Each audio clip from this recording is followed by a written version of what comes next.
ഹരേ കൃഷ്ണ. സുഹൃതികളായ ജനങ്ങളെ, മനുഷ്യജന്മം എത്രയോ ദുർലഭമാണ്. ഭാഗ്യം കൊണ്ട് അത് നമുക്ക് കിട്ടി. ആയുസ്സ് അനിശ്ചിതമാണ്. എങ്കിലും നാം ജീവിക്കുന്നുണ്ട്. കാലത്തിൻ്റെ കണ്ണികളായ നിമിഷങ്ങൾ പറന്നുകൊണ്ടേയിരിക്കുന്നു. ആയുസ്സ് കുറഞ്ഞു വരുന്നു.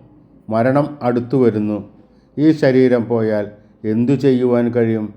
അതിനാൽ ശരീരപോഷണമല്ല, ആത്മസാക്ഷാത്കാരമാണ് ജന്മസാഫല്യം.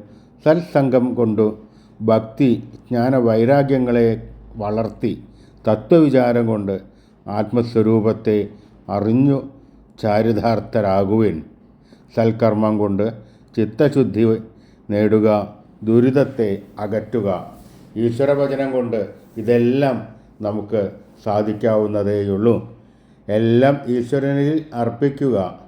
ബാക്കി കാര്യങ്ങളെല്ലാം ഭഗവാൻ നോക്കി നടത്തി തരുന്നതാണ്.